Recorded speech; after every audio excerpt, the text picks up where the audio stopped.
Assalamualaikum warahmatullahi wabarakatuh.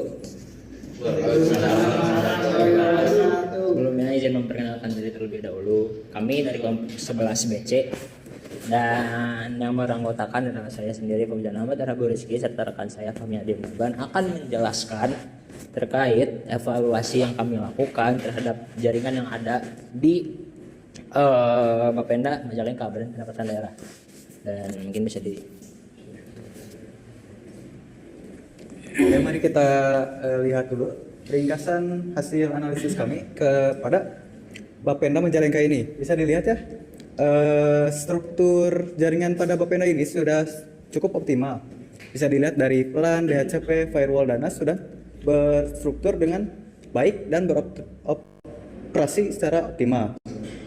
Namun ada satu masalah yang bisa dikatakan cukup kritis, yaitu ketergantungan pada satu ISP yang dimana Bapenda ini menggunakan ISP yang bernamakan Gisaka. Nah, kenapa sih ketergantungan pada satu ISP ini merupakan hal yang kritis dan bisa disebut celah? Karena ketika jaringan si ISP ini mengalami downtime atau gangguan, maka layanan Bapenda lainnya juga mengikuti akan gangguan. Nah, solusi yang kami temukan adalah menambahkan satu ISP lagi dengan mekanisme file over otomatis. Jadi ketika ISP utama mengalami gangguan, maka akan diambil alih oleh ISP yang cadangan. Nah, kenapa sih jaringan Bapenda itu sangat perlu optimal? Karena Bapenda itu gampangnya mengelola data yang sensitif dan juga memiliki layanan digital secara mandiri. Nah, ketika jaringan yang utama itu mengalami gangguan, maka layanan lainnya akan mengalami gangguan juga. Nah, di sini kita menggunakan metodologi PPD-IOO dalam cakupan 3 tahapan saja. Yang pertama itu prepare, yang kedua tahapan planning, yang ketiga tahapan desain. Di sini juga bisa dilihat ya hasil analisis kita terhadap infrastruktur yang ada di Bapenda. Bisa dilihat seperti komponen switch, keamanan, penyimpanan, dan akses nirkabel itu hasilnya optimal. Tapi ada satu yaitu gateway dan ISP yang kurang optimal. Bisa dilihat simulasi ketika jaringan utama mengalami gangguan. Ketika gangguan akan mengalami dampak yang cukup besar pada operasionalnya. ibaratnya saat dari Gisaka ini, GSP ini ada suatu hal yang memang ternyata gangguan, layanan-layanan yang harusnya beroperasi, karena kan di negara kita pun ada prinsip untuk bebas untuk selalu wajib pajak, dan Bapenda sendiri merupakan badan yang setidak-tidaknya menanggulangi itu, yang menyelesaikan permasalahan itu, karena mereka juga yang melayani bagaimana pembayaran terhadap keuangan daerah seperti pajak bumi dan bangunan dan sebagainya. Sehingga hasil dari bahasan teman saya tadi, bahwa kami kemudian merancang adanya ESP backup, di mana tidak adanya, atau bukan tidak ada sih, lebih ke arah mengurangi potensi layanan itu akan berhenti. Layanan-layanan yang ada seperti Simple PBB yang ada di Majalengka itu sendiri, itu menurut saya sangat penting. Jika memang itu ternyata ada waktu downtime-nya pun, kita kalau saya sedang akan mengakses suatu web dan ternyata downtime, jadi males gitu. Dan ya, menekankan kepada yang sebelumnya bahwa pajak itu kan wajib bayar. Nah, kalau misalkan ada downtime, males juga bayar pajaknya. Sehingga dari kami ada ISP backup dengan belum ada nama untuk providernya, itu calon providernya, entah itu mungkin dari Telkom, dari provider lain, tetapi yang pasti itu juga harus ada persetujuan sebelumnya untuk mengusulkan ISP backup ini, sehingga kami menamainya ISP backup. Belum ada nama ISP secara spesifik seperti itu. Kemudian karena adanya ESP backup tadi, maka router pun harus ada penambahan atau perubahan dari router yang sebelumnya bukan hanya boleh sih, lebih ke hanya bisa menampung satu ESP saja menjadi router yang memang bisa menampung dua ESP secara berbarengan. Dan ini pun difasilitasi dari Cisco paket tracernya itu sendiri ada. Dan untuk mekanismenya sendiri, karena saya menjelaskan tadi bahwa kalau terjadi failover, ada suatu downtime dari satu ESP lain akan membackup, yaitu dengan cara pertama, si monitor ini, si router itu akan terus mengirim ping terus-terusan ke ESP dari Gisaka dan akan saling berbalas. Jika memang ternyata tidak ada balasan dari ESP yang Gisaka, maka ada algoritma sendiri yang kami susun, yang nama algoritmanya itu adalah IP SLA and Floating Static Route, dimana saat ESP yang tadi terputus, maka otomatis akan beralih ESP-nya ke yang Gisaka. Pun sebenarnya ini bisa melakukan yang namanya mekanisme load balancing. Dalam hal ini ya dua-duanya langsung dipakai, tidak usah nunggu. Cuman untuk efisiensi, mungkin kalau misalkan kita tidak memakai ESP backupnya, itu bisa lebih murah biaya untuk langganan ke ESP backupnya. Sehingga yang kami gunakan itu pakai yang tadi failover, bukan pakai mekanisme load balancing. Kemudian karena dari BPND itu sendiri memang ada beberapa peranan dan juga merupakan hal yang sangat luas begitu ya, cakupan yang bisa fasilitasinya. Dalam hal ini kami merencanakan ada 3 VLAN, ada tiga jaringan dengan jaringan yang berbeda-beda, di mana yang pertama dan yang paling utama itu adalah akses untuk pimpinan, karena pimpinan itu sendiri merupakan hal yang sangat berhubungan erat dengan badan-badan lainnya, dikarenakan Bapenda ini sendiri pun sangat butuh data dari badan kependudukan, sehingga dari dinas kependudukan SSD kepala ini menjadi hal yang penting. Kemudian yang penting kedua atau di bawah yang tadi itu adalah SSD yang untuk publik, karena ada juga layanan yang dilangsungkan secara offline tanpa online pun, di mana layanannya ini juga harus memfasilitasi dong. Kalau ternyata tidak ngasih wifi ya gimana cara bayarnya mereka? Karena kan kita juga tahu bahwa pemerintah itu sedang gemar-gemarnya melakukan digitalisasi terhadap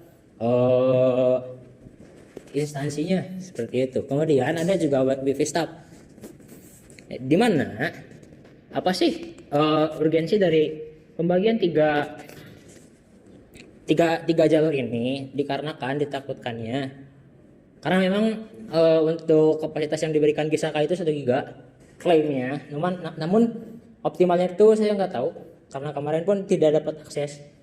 Pun ini agak susah juga karena sudah masuknya ke bagian badan pemerintahan ya, sehingga dikhawatirkan nanti yang eksternal itu akan sangat sulit, karena kalau dicampur tuh nanti, karena kebanyakan pasti yang staff itu dipakai. Nah, tujuannya adalah pembagian di sini adalah untuk agar yang eksternal tidak tergerus lah pemakaiannya. Kemudian kami melakukan atau menguji 4 skenario pengujian terhadap ISP yang terhadap rancangan struktur dari yang apa kita tampilkan tadi sebelumnya.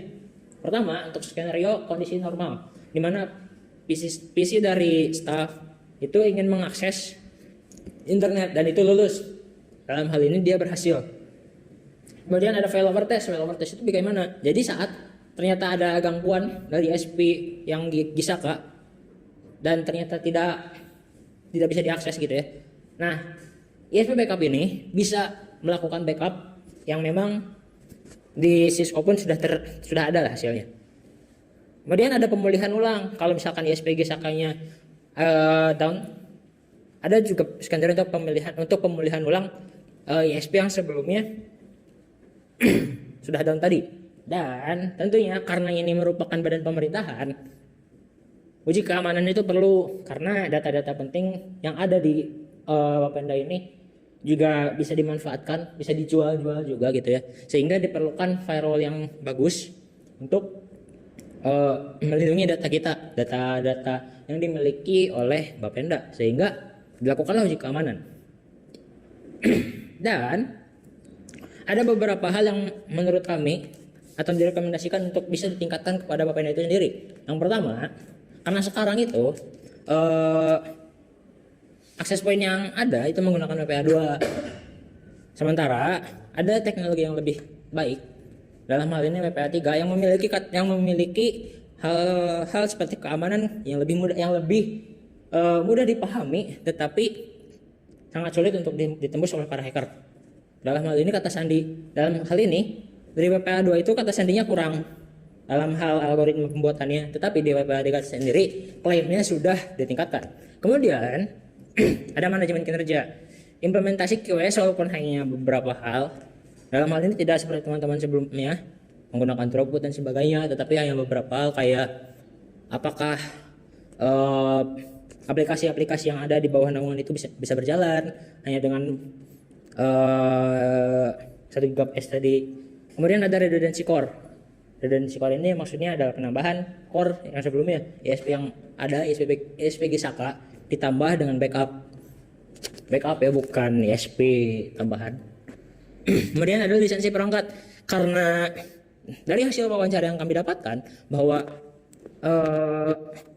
software yang digunakan untuk basis datanya, untuk database-nya itu sendiri, itu sekarang masih menggunakan versi 12C. Rekomendasi kami diperbarui ke bagian 19C. Sedangkan untuk bagian manajemen datanya itu sendiri sekarang menggunakan yang Oracle 13C, dan rekomendasi kami ke bagian 22A. Karena ini juga penting juga. Kalau toh misalkan ada balik lagi, kalau ada data yang tersebar, itu juga merugikan kita sendiri begitu. Kemudian kesimpulannya bisa kalian simpulkan sendiri. Ya intinya hasil dari penelitian kami akan kami paparkan, dan mungkin dari audiens yang ada di sini ada yang ingin ditanyakan? Oke, boleh dari yang ini terlebih dahulu. Pertama, izinkan saya perkenalkan diri. Nama saya Albi Nobiansyah dengan NPM belakang 053. Kalau nggak salah tadi di bagian blueprint yang kalian usulkan, nah, router yang sebelumnya, nah itu routernya versi berapa tuh? 1001. Nah, yang kalian usulkan, yang nextnya yang kalian usulkan, nah itu berganti jadi 2901. Nah, apa sih emangnya kenapa kalian gunakan ini dan apa kelebihannya dari versi sebelumnya? Oke. Izin menjawab ya. Kami mengusulkan menggunakan router 2911 karena di router ini terdapat fitur yang lebih lengkap untuk untuk menjalankan simulasi kami. Dan juga router ini biasanya kebanyakan dipakai untuk enterprise. Jadi ketika menjalankan simulasi itu lebih dekat kepada hasil nyatanya. Dari pertanyaan selanjutnya. Oke, baik. Sebelumnya saya izin memperkenalkan diri terlebih dahulu. Perkenalkan, nama saya Laskar. Saya dari kelompok 8 PC. Izin bertanya.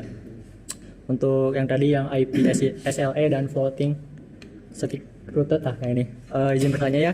Bagaimana logika IP SLE dan floating static router bekerja sama untuk mengeksekusi failover otomatis tanpa memerlukan intervensi admin saat ISP utama itu terputus itu. Baik. Terima kasih atas pertanyaannya. Mungkin sederhananya adalah untuk kalau algoritmanya sendiri kalau dibongkar mungkin bisa lebih lama lagi ya presentasinya. Tapi secara sederhana, kalau misalnya kita nge-ping terus nih, ternyata pingnya nggak dibalas. Nah, ada algoritmanya sendiri. Si kodenya itu ngeset bahwa ini saya nggak dapat balasan. Berarti ini waktunya untuk pindah ke ISP lainnya, ke yang backup. Kemudian menambahkan dari yang Albiat tadi, kenapa kami minta pindah juga, benar yang dikatakan Fahmi, tapi tambahannya juga bahwa sesederhana ini sih, bahwa di router yang ini itu cuma ada satu slot atau portnya untuk dihubungkan kepada ISP, sedangkan menggunakan router yang ini slotnya bisa 2 seperti itu. Mungkin sekian dari kami. Terima kasih